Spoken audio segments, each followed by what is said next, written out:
आज हम एक बहुत ही बड़े सवाल जो कि हर दूसरे व्यक्ति के द्वारा पूछा जाता है के बारे में बात करेंगे। यह सवाल है कर्म बड़ा या भाग्य।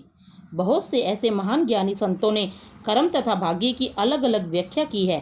कर्म की व्याख्या करते हुए तुलसीदास जी ने कहा है, कर्म प्रधान विश्व करी राखा, अर्थात यह विश्व कर्म प्रधान है। यहाँ पर कर्म का अधिक महत्व है। भगवत गीता में श्री कृष्ण ने कर्म की महिमा बताते हुए कहा है कि जो व्यक्ति कर्म करता है वह मुझी को प्रिय है। किंतु कुछ संत जनों ने जैसे कबीरदास जी आदि जो भाग्य में विश्वास रखते हैं, उनका कहना है कि जो भाग्य में है उससे अधिक किसी को नहीं मिलता है। या हम कुछ लोगों को ऐसा भी कहते सुन सकते हैं कि जो भाग्य में लिखा है उसे हम बदल नहीं सकते, तो फिर कर्म क्यों करें।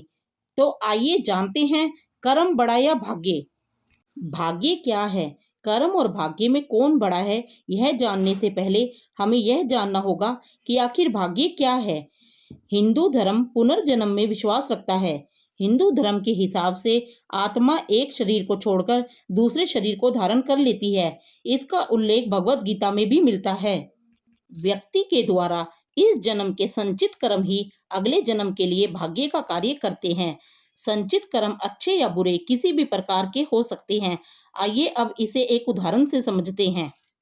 आप इस जन्म में जैसे कार्य करते हैं, अर्थात अच्छे जैसे दान पुण्य, दूसरों की मदद करना आदि, तो यही कर्म जब तक आप जीवित हैं तब तक तो आपकी सहायता करेंगे ही। और जो बचे हुए कर्म हैं, यदि आप मृत्यु को प्राप्त होकर अगले जन्म को प्राप्त करते हैं, तो जो कर्मों का फल आपको इस जन्म में नहीं मिल पाया है, वह कर्मों का फल या संचित कर्म आपके अगले जन्म के लिए भाग्य का कार्य करते हैं।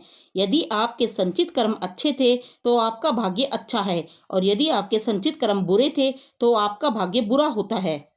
कर्म क्या है? व्यक्ति की हर एक गतिविधि कर्म कहलाती है। जैसे व्यक्ति का सोचना, खाना, कार्य करना, किसी के लिए अच्छा करना या बुरा करना आदि। भगवत गीता के अनुसार कर्म बड़ा या भाग्य, इसे समझने के लिए सबसे पहले हम आपको एक कहानी सुनाते हैं। एक विद्यालय में दो विद्यार्थी अजय व विजय पढ़ाई करते थे। अजय बहुत मेहनती था। वह अच्छे से पढ़ाई करने के बाद भी कक्षा में प्रथम स्थान प्राप्त करने में असमर्थ था, जबकि विजय नकल करके पास होने व भाग्य में विश्वास रखने वाला विद्यार्थी था। अजय और विजय धीरे धीरे अच्छे दोस्त बन गए।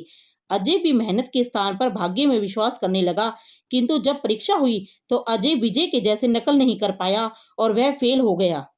जब उनके अध्यापक को इस बात का पता चला कि अजय फेल हो गया है, तब अध्यापक ने उन्हें समझाया कि क्या तुमने कभी बैंक के लॉकर का इस्तेमाल किया है।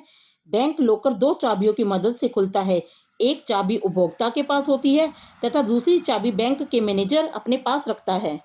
ठीक उसी प्रकार हमारे जीवन भी दो चाबियों अर्थात भाग्य तथा कर्म की चाबी पर निर्भर होता है, तथा बैंक मैनेजर की भूमिका ईश्वर अर्थात भगवान निभाता है। हमें अपने जीवन में अपने कर्म रूपी चाबी का इस्तेमाल करते रहना चाहिए। क्या पता कब ईश्वर अपनी भाग्य रूपी चाबी का इस्तेमाल करे और हम सफल हो जाएं। वहीं दूसरी ओर हो सकता है परमात्मा अपनी भाग्य रूपी चाबी लगा रहा हो, पर हम अपनी कर्म रूपी चाबी का इस्तेमाल ही ना कर पा रहे हों और हमारी सफलता का ताला खुल ही ना पा रहा हो। गीता के अनुसार भाग्य भी कर्मों से ही बनता है, जो कि पिछले जन्मों का कर्म अर्थात संचित कर्म होता है। एक व्यक्ति अमीर घर में पैदा होता है, वहीं कोई गरीब घर में। यह सब उसके पिछले जन्मों के कर्म के आधार पर ही तय होता है। भगवत गीता के अनुसार कर्म का फल तो मिलता ही है। तो आप समझ ही गए होंगे कि कर्म तथा भाग्य साथ साथ चलते हैं, एक के बिना दूसरा महत्वहीन है। इसलिए कर्म और भाग्य दोनों का ही जीवन में होना बहुत जरूरी है। ऐसी ही अच्छी जानकारी के लिए आप हमारे चैनल को सब्सक्राइब कर लीजिए।